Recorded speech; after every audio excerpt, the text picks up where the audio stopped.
Terlilit judi online dan pinjaman online, pria nekat bunuh bibi. PCNU Lumajang minta sound horeg ditata ulang.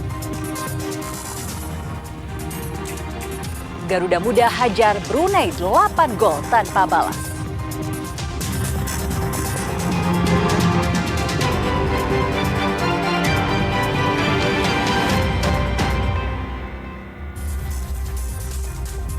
Halo saudara, apa kabar Anda hari ini? Kompas Jatim kembali hadir ke hadapan Anda. Selain 3 informasi utama tadi, tim redaksi kami telah menyiapkan sejumlah informasi penting dan inspiratif lainnya untuk Anda. Bersama saya, Virgianti Kusuma, kita jelang Kompas Jatim di Kompas TV Independen Terpercaya.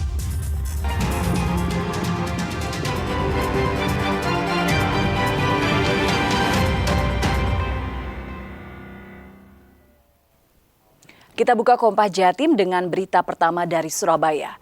Sakit hati dan terlilit judi online dan pinjaman online, seorang pria di Pasuruan tega menghabisi bibi.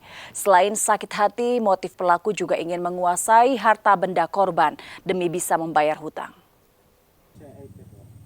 MF warga Gempol Pasuruan ditetapkan sebagai tersangka oleh Polda Jawa Timur karena tega membunuh bibinya. Kabid Humas Polda Jawa Timur Kombes Jules Abraham Abbas menyatakan selain membunuh korban, tersangka juga sempat membawa kabur mobil korban untuk dijual di showroom wilayah Pasuruan untuk membayar hutang pinjol dan bermain judol. Dari hasil pemeriksaan, tersangka ingin menguasai harta korban dan sebelumnya telah merencanakan pembunuhan ini dengan menyiapkan sebilah pisau untuk membunuh korban. Akibat perbuatannya, tersangka dijerat pasal pembunuhan berencana dan terancam maksimal hukuman mati. Motif yang saat ini didapatkan diduga oleh penyidik dikarenakan korban sakit hati lantaran ucapan korban kepada tersangka, dan terutamanya tersangka ingin menguasai harta benda milik korban, terutama mobil CR-V tersebut, untuk melunasi hutang-hutang korban. Di samping juga korban untuk bermain judi. Masih soal kriminal, sepeda motor milik pelanggan toko di Kabupaten Madiun dibawa kabur pencuri saat tengah ditinggal membeli pakaian. Aksi pencurian terekam CCTV dan kasusnya telah dilaporkan ke polisi. Seorang pria terekam CCTV mencuri sepeda motor dari halaman toko pakaian di Desa Buduran, Wonoasri, Kabupaten Madiun. Pelanggan toko yang diduga pemilik sepeda motor terlihat mencoba mengejar, namun pencuri berhasil lolos membawa motor milik korban. Menurut penjaga toko, tampak dari CCTV sebelumnya pelaku mondar-mandir di sekitar lokasi. Saat pemilik motor sedang membeli pakaian anak di dalam toko, pelaku yang seorang diri dengan cepat membawa kabur motor korban ke arah timur.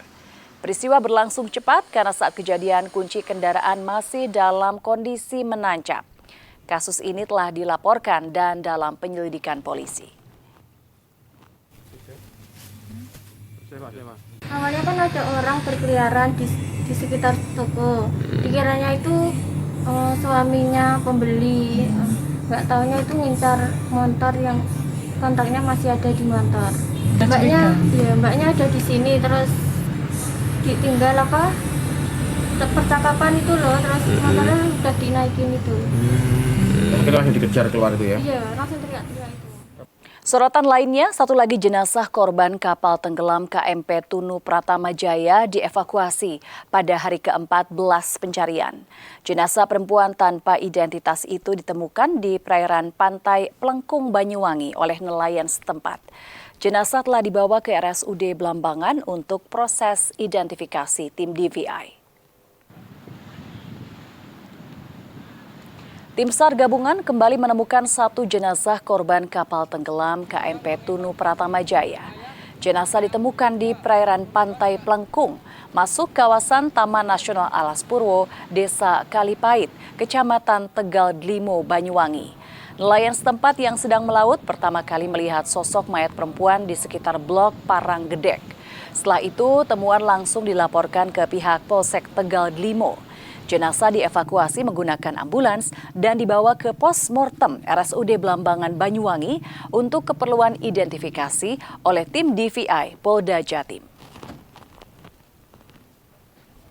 Informasi dari potensi SAR yang berada di Plengkung, Kabupaten Banyuwangi. Kabupaten Banyuwangi telah ditemukan satu jenazah yang diduga korban tenggelamnya KMP Pratama Jaya, dan saat ini sedang proses evakuasi dari rekan-rekan potensi SAR yang terlibat di Plengkung. Untuk update selanjutnya akan kami sampaikan. Itu jenazah dibawa kemana? Untuk jenazah sesuai dengan rencana awal memang dipusatkan di RSUD Blambangan Banyuwangi. Tim SAR gabungan mengalihkan operasi pencarian korban kapal tenggelam KMP Tunu Pratama Jaya ke wilayah daerah. Pengalihan ini disaksikan keluarga korban di posko Pelabuhan Ketapang, Banyuwangi, dan diwarnai tangisan menanti kepastian para korban yang belum ditemukan. Suasana haru mewarnai penandatanganan pengalihan operasi SAR KMP Tunu Pratama Jaya di ruang rapat Posko Pelabuhan Ketapang, Banyuwangi. Tim SAR gabungan yang dikomandoi Laksda Purnawirawan Ribut Eko Suyatno menyerahkan penanganan operasi kepada unsur SAR daerah Banyuwangi dan Jembrana, Bali. Tangis keluarga korban mewarnai pengalihan operasi SAR. Mereka yang hingga kini belum mendapatkan kepastian nasib orang tercinta harus pasrah dengan pengalihan operasi ini. Sebagian besar keluarga berharap semua korban KMP Tunu Pratama Jaya segera ditemukan dalam kondisi apapun. Kami baru melaksanakan penandakan berita acara tersebut, kemudian untuk besok sampai dengan 7 hari ke depan kami akan merencanakan sesuai jadwal yang kami buat, dan kami telah berkoordinasi dengan stakeholder terkait yang ada di Kabupaten Banyuwangi dan di Kabupaten Jembrana untuk merencanakan unsur-unsur yang terlibat dan alut-alut yang akan kita libatkan dalam pemantauan dan pencarian sampai dengan tanggal 21 Juli 2020. Seiring dengan pemindahan penanganan operasi, suasana posko keluarga korban yang belum ditemukan berangsur lengang di Ketapang.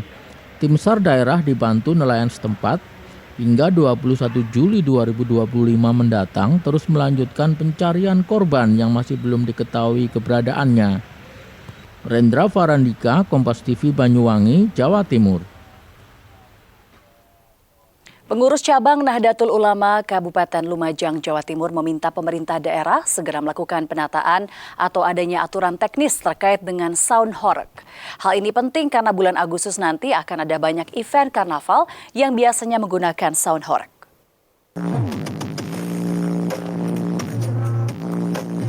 Pengurus cabang Nahdlatul Ulama Kabupaten Lumajang mengaku sempat membahas isu sound horeg dalam Muskercap PCNU Lumajang beberapa waktu lalu.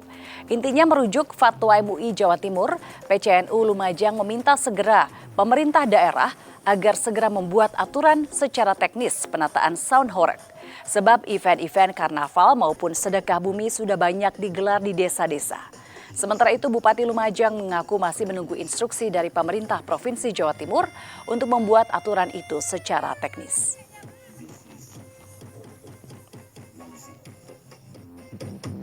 Tadi rekomendasi dari teman-teman di Komisi Rekomendasi juga merekomendasikan agar ada penataan, ada penertiban tentang sound horeg ini.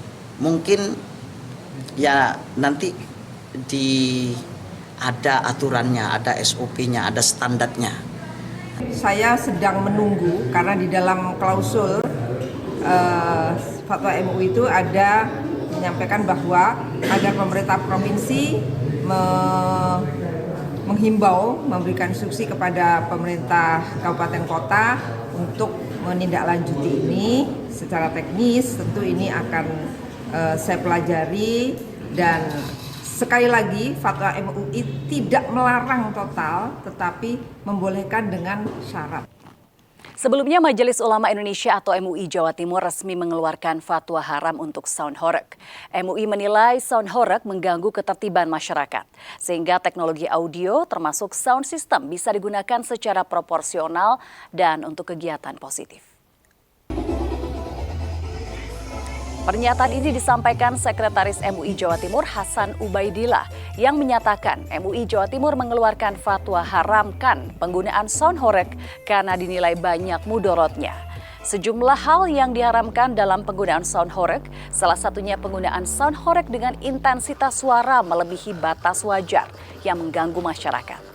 Namun penggunaan teknologi audio termasuk sound system boleh digunakan secara proporsional dan untuk kegiatan tak melanggar prinsip syariah.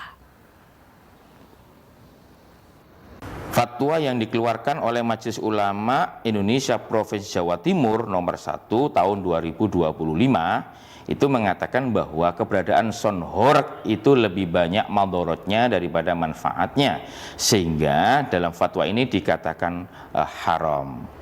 Dengan berbagai macam argumen yang sudah dijelaskan di sini, baik sifatnya itu dasarnya syariat maupun dari kajian-kajian yang telah dilakukan, maka haram secara mutlak.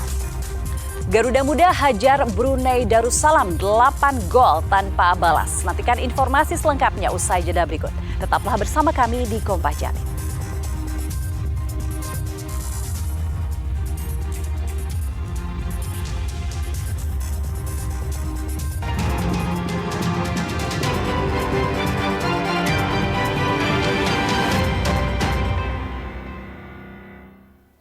Kementerian Pertanian mengungkap ada 212 merek beras premium diduga dioplos. Hal itu diungkapkan oleh Menteri Pertanian saat melakukan saresehan bersama petani di Kabupaten Kediri. Mentan mengaku bakal menindak tegas seluruh pihak yang terlibat dalam praktik pengoplosan beras premium ini. Menteri Pertanian Andi Amran Sulaiman mengungkapkan adanya permainan kotor yang dilakukan oleh pihak pengoplos beras premium. Ada 212 merek beras yang dinyatakan tidak memenuhi standar mutu.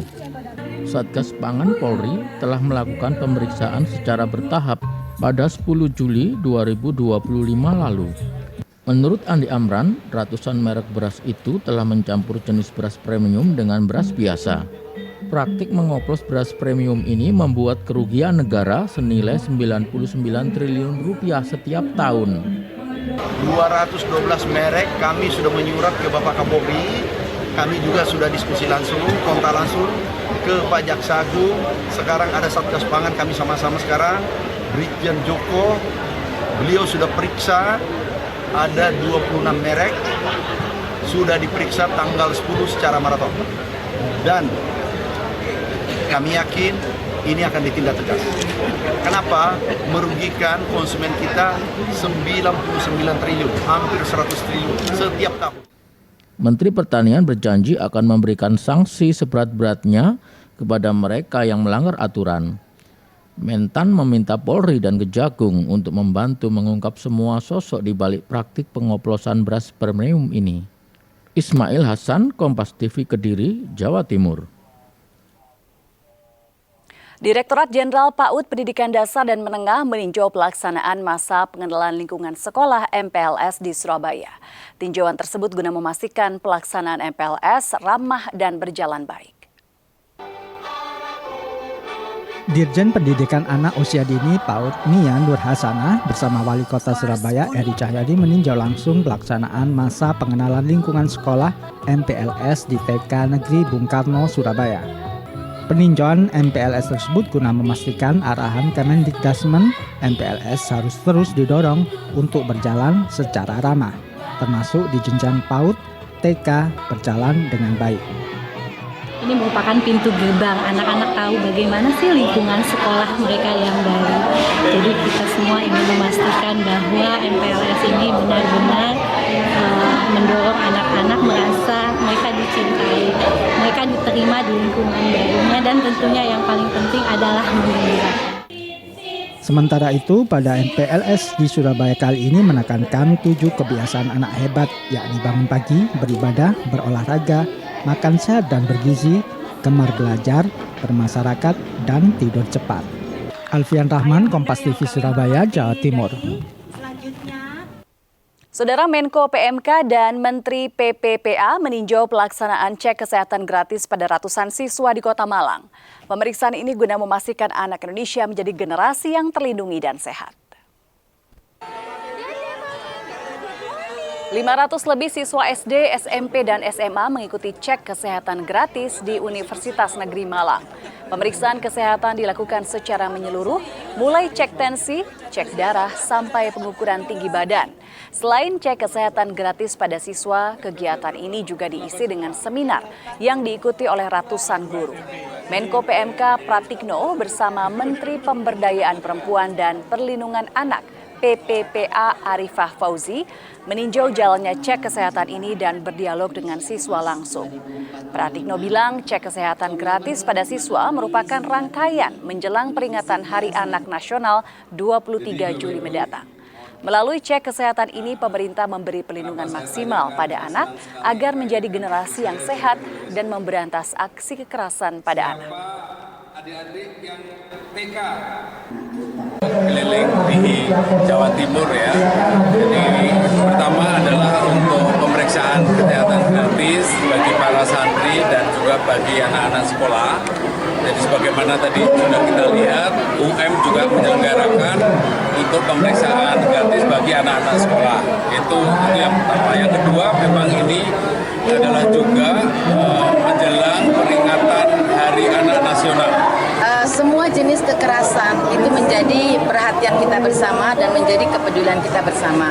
Kami dari Kementerian Pemberdayaan Perempuan telah melakukan banyak hal, ada pendampingan, penjangkauan, kemudian kunjungan-kunjungan untuk memberikan pendampingan ya untuk anak-anak yang mengalami kekerasan. Keberita olahraga dari Piala AFF U23, Garuda Muda mencatatkan kemenangan besar atas Brunei Darussalam. Pasukan Gerald Vandenberg pesta 8 gol ke gawang Brunei. Penyerang Jens Raffen menjadi bintang kemenangan timnas dengan menyumbangkan double hat-trick atau 6 gol. Mencoba bermain di ruang-ruang sempit, Anan berhasil memenangi duelnya. Penyisian grup A Piala AFF U23 mempertemukan Indonesia dengan Brunei Darussalam di Stadion Utama Gelora Bung Karno. Skuad Gerald Vandenberg langsung tancap gas sejak wasit meniupkan peluit panjang. Hasilnya, Jens Raffen mencetak 2 gol dalam waktu 9 menit awal laga. Garuda Muda menambah gol di menit 20 dari sepakan terukur Arkan Fikri. Raffen yang baru saja direkrut Bali United mencetak 2 gol tambahan untuk Garuda Muda masing-masing di menit 31 dan 33. Unggul 5 gol, Brunei Darussalam semakin tertekan. Di menit 35, giliran Rainan Hanan menyumbang 1 gol dari sepakan jarak jauh. Pesta gol timnas U23 di paruh pertama ditutup dengan penalti Raffen di menit 40. Jens Raffen menjadi bintang di laga ini dengan membukukan gol ke-6-nya di babak kedua. Gol Raffen menyegel kemenangan 8-0 timnas U23 atas Brunei.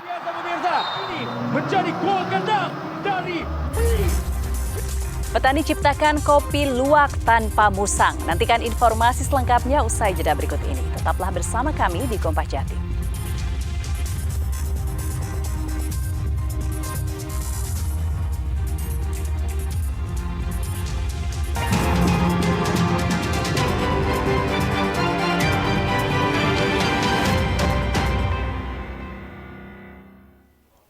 Menikmati kopi luwak kini tak lagi harus dengan memelihara ribuan luwak di kebun kopi. Melalui inovasi menggunakan mesin fermentasi dari karya seorang profesor di Universitas Hasanuddin Makassar, petani di lereng Gunung Argo Puro Situbondo berhasil menghasilkan kopi dengan cita rasa setara kopi luwak.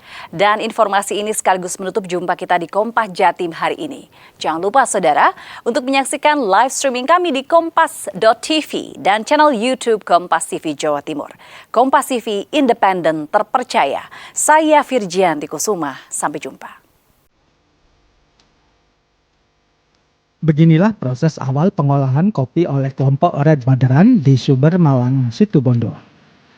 Biji kopi merah diseleksi secara manual, dipisahkan dari kulitnya, lalu dimasukkan ke mesin khusus yang mereka sebut sebagai mesin Ohmich. Mesin Ohmich adalah fermentasi temuan Profesor Salengke dari Universitas Hasanuddin Makassar. Melalui pengendalian suhu, kelembapan, dan kondisi lingkungan dalam tabung tertutup, dalam 24 jam biji kopi terfermentasi secara alami, menghasilkan rasa khas seperti kopi luwak. Teknologi ini sudah diuji dan diproduksi massal oleh Koperasi Merah Putih yang membina kelompok petani Red Baderan. Setiap hari mesin ini mampu mengolah hingga 75 kg biji kopi mentah.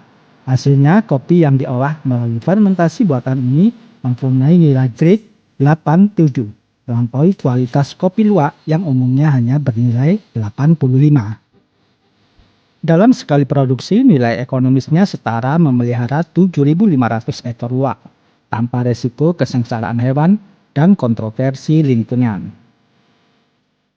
Asalkan bisa naik di angka 50.000 per kilogram, itu sudah cukup lah untuk modal untuk HPP lah ya. Itu sudah angka yang moderat ya untuk teknologinya, bahkan untuk masyarakat juga menikmati. Saya katakan kopi ini sebelum difermentasi biasanya jualnya di green bean-nya selisih 50.000 gitu ya. Dari angka 70, 90.000 atau 100.000 tinggal ditambah 50.000, orang sudah bisa merasakan kopi dengan fermentasi dan rasanya itu bisa melebihi kopi luwak. Jika selama ini kopi petani hanya dijual dalam bentuk green bean seharga 50-70.000 per kilogram, maka kini dengan teknologi Ohnic, nilai jualnya meningkat hingga Rp175.000 per kilogram. Itu di penelitian itu dilaporkan bahwa cupping score untuk kopi luwak itu antara 79 sampai 85. Nah, dengan teknologi ini sekarang kita sudah bisa mencapai 87. Sehingga secara umum kita mengatakan kualitas cita rasanya dari aspek cupping score itu sudah sama dengan kopi luwak. Produksinya itu 25 kilo per hari. Itu dari 2.500 ekor luwak yang disangkakan. Inovasi ini tidak hanya mengangkat ekonomi petani, tapi juga membuktikan bahwa sains dan tradisi dapat berkolaborasi menghasilkan produk unggulan Indonesia. Rendra Farandika, Kompas TV, Situbondo, Jawa Timur.